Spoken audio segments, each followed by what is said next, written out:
이제 우리 성소에 죄가 옮겨지는 과정으로 다시 한번 돌아가 보겠습니다. 속죄를 위해서 어떻게 죄가 옮겨지는지를 봅니다. 분명히 번제단에서 십자가에서 속죄의 근거는 완성이 됐어요. 그래서 그걸 함축해서 속죄가 완성되었다라고 말할 수도 있습니다. 실제로 십자가에서 번제단에서 죄가 끝나지 않았으면 이 나머지 속죄의 과정은 불가능합니다. 아주 중요한 얘기입니다. 분명히 십자가에서 더 이상 죄를 갚을 것이 없어요. 완전히 갚았어요. 그래서 죄를 지고 들어온 양이 죽임을 당하면서 남긴 영수증이 피가 되어서 성소 안으로 옮겨지고 하나님 앞에 뿌려집니다. 보여집니다. 이 이유는 그를 위하여, 레위기 4장 20절, 그를 위하여 속죄가 될 것이라고 말씀합니다. 그를 위하여 속죄가 되고 결과는 용서, 사함을 얻으리라. 레위기 4장 20절에 나타난 이 사함이라는 단어는, 용서라는 단어는 히브리 말의 아주 독특한 단어입니다. 살라크라는 단어인데 이 단어는 하나님이 죄를 용서하실 때만 쓰는 단어예요. 인간이 인간의 죄를 용서할 때 쓰지 않아요. 전문적으로 하나님께서 죄를 용서하신다 할 때 쓰는 동사입니다. 그렇게 쓰였어요. 분명히 하나님께서 이 피로, 죽은 양의 피로 그를 덮으신 것이 분명해요. 왜냐하면 여기에 그를 위하여라는 히브리어 전치사는 R이란 전치사인데 이것은 위에서, 위에라는 뜻이에요. on입니다. upon him, 영어로. 직역하면 이런 뜻입니다. 그 위에서 속죄하여 용서가 된 걸 보면 그가 죄를 덮으신 것이 분명해요. cover, 덮으셨어요. 용서입니다. 사함을 얻어요. 그런데 문제는 그 다음 사건입니다. 이 용서로 끝나지 않아요. 왜냐하면 이 속죄하다라는 단어가 결과적으로는 끝에 가면 카파르가 지운다는 뜻이에요. 그러면 덮은 것은 지워진 것이 아니에요. 다시 말하지만 덮은 것은, 용서하는 것은 정결케 된 게 아니에요. 용서로 끝난 것이죠. 그러나 기억할 수 있어요. 그 기억 속에서 지우는 것입니다. 죄를 전혀 짓지 않았던 상태로 회복시키시는 거예요. 여러분, 우리가 다시 태어나서 다시 인생을 산다면 과거에 우리 죄된 생애를 반복하지 않겠죠? 이왕 우리가 지은 죄는 엎질러진 물입니다. 용서되었지만 상처는 나았지만 상처의 흔적은 남아있는 것이에요. 아예 애초에 상처가 나지 않았더라면 얼마나 좋았겠어요. 우리 인생은 어차피 그렇게 됐어요. 그런데 하나님께서 그것을 지워버리시겠다는 것입니다. 그게 가파르라는 동사의 마지막 의미예요. 그래서 다시 이 피가 지성소 안으로 옮겨져서 법궤 앞에 7번 뿌려지고 법궤 위에 하나님의 속죄소 위에 한 번 뿌려질 때에 레위기 16장 30절에 피가 다시 하나님의 보좌에 직접 뿌려질 때에 그를 위하여 속죄하여, 똑같아요. 그를 위하여 속죄하여, 가파르하여, 이때는 정결케 되리라.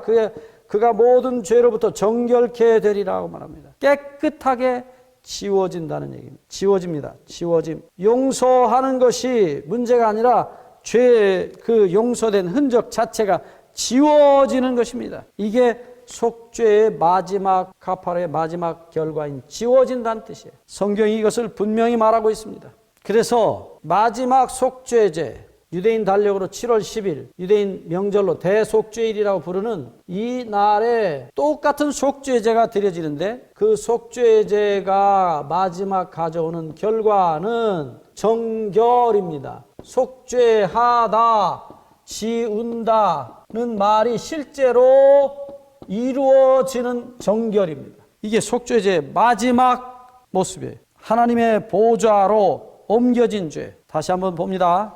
양이 죄를 지고 갑니다. 나사, 죄를 담당해서 옮깁니다. 그리고 양이 죽어요. 이제는 피가 용서된 죄를 성소 안으로 옮깁니다. 그것을 하나님 앞에 보입니다. 그래서 소위 용서, 사법적 용서가 일어나요. 실제로 이제 우리 개인의 죄가 용서되는 것입니다. 개인적으로, 사법적으로 용서가 개인적인 죄가 용서됩니다. 십자가에서 우리 모든 죄인을 위한 죄가, 온 인류를, 모든 죄인을 위한 속죄가 완성이 됐습니다. 하지만 이것이 개인에게 적용되는 일은 성소 안에 피가 옮겨졌을 때예요. 하나님께서 우리 모든 사람의 죄를 용서하셨지만 우리 각자의 죄를 우리가 우리의 죄를 믿음으로 맡겼을 때에 우리의 죄를 개인적으로 용서하시고 마지막 하나님의 속죄소 안에서는 영원히 지워버리시는 것입니다. 많은 사람들이 예수님이 우리 모든 사람의 죄를 지고 돌아가셨다는 것을 알아요.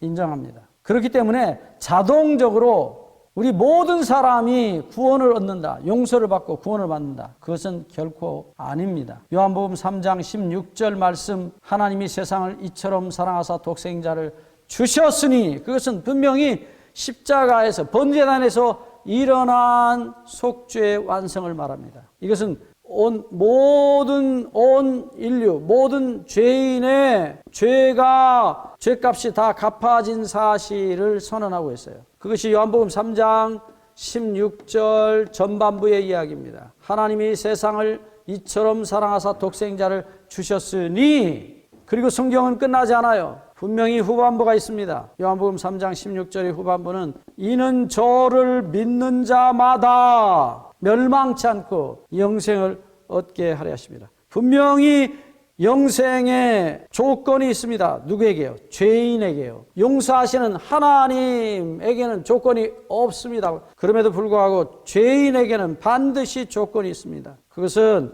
믿는 자마다입니다. 믿는 자, 곧 맡기는 자마다요. 자신의 죄를 맡기는 자마다 멸망치 않고 영생을 얻게 하려 하십니다.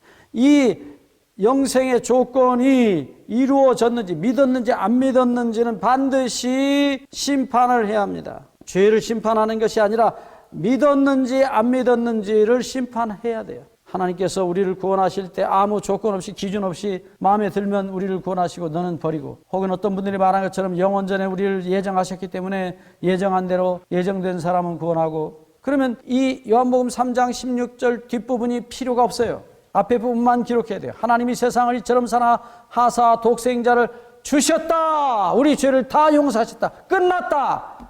성경 그렇게 말하지 않아요. 에베소 2장 8절 구원의 공식 다시 한번 기억합시다. 하나님의 은혜를 인하여, 십자가에서 우리를 용서하신 그 은혜를 인하여 믿음으로 말미암아 본인이 자신의 죄된 인생을 맡기지 아니하며 회개하고, 다시 말하면 하나님께로 용서의 가슴으로 돌아가지 아니하며, 탕자처럼 돌아가지 아니하며, 그리고 탕자가 아버지의 품에 자신을 던졌던 것처럼, 맡겼던 것처럼 맡기지 않으면, 믿지 아니하면 멸망을 당하는 것입니다. 이제 속죄의 과정 또한 똑같아요. 하나 다르지 않습니다. 그래서 반드시 죄가 양에게 옮겨지고 다시 용서된 죄가, 피가 제사장에 의해서, 똑같은 예수님입니다. 제사장이 이 피를 가지고 들어갑니다. 이미 고기를 먹어서 백성의 용서된 죄를 자기 몸에 가지고 있어요. 지난 시간에 공부한 레위기 10장 17절에 제사장이 양고기를 먹은 것은 백성의 죄를 짊어지고 담당하여 갚아진 죄를 들고 가서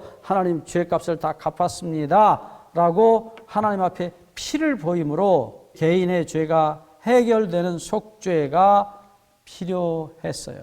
그리고 끝내 마지막 단계, 이 지성소 안에 하나님의 속죄소 앞에서 피가 뿌려짐으로 하나님께서 용서된 죄를 확인하신 다음에 그 모든 것을 도말하고 정결케 지우시는 일을, 마지막 속죄의 일을 하신다는 사실. 그래서 우리의 죄는 완전히 없어지는 것입니다. 죄를 전혀 짓지 않았던 상태로 우리를 회복시키신 것입니다. 그래서 새하늘과 새 땅에 가면 계시록 21장에 분명히 말하기를, 우리가 죄로 말미암아 겪었던 모든 눈물을 그 눈에서 씻기심에 다시 사망이 없고 애통하는 것이나 곡하는 것이나 아픈 것이 다시 있지 아니하리니 처음 것들이 다 지나갔음이로라. 하나님께서 우리의 모든 머릿속에서 우리의 죄의 기록들을 다 치우실 것이라고 말한 것입니다. 이사야 선지자도 이 마지막 구원 얻은 자들의 이야기를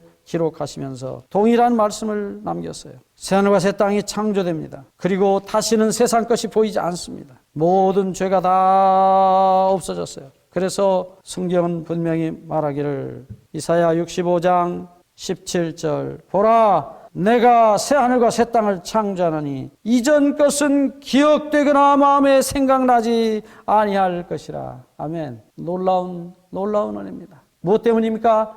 예수님의 피로 우리의 죄를 다 씻었기 때문입니다. 무한한 값이 지불되었기 때문에 아무리 큰 태산 같은 우리의 죄도 그 무한한 예수님의 피값에 다 지워지고 영원히 기억나지 아니할 것이라고 말씀하십니다. 얼마나 놀라운 은혜입니까? 복음은 용서만이 아니라 다시는 기억나지 않는 영원히 도말하는 놀라운 은혜를 우리에게 선언하고 이 은혜에 우리 모두가 함께 동참하시게 되기를 바랍니다. 감사합니다.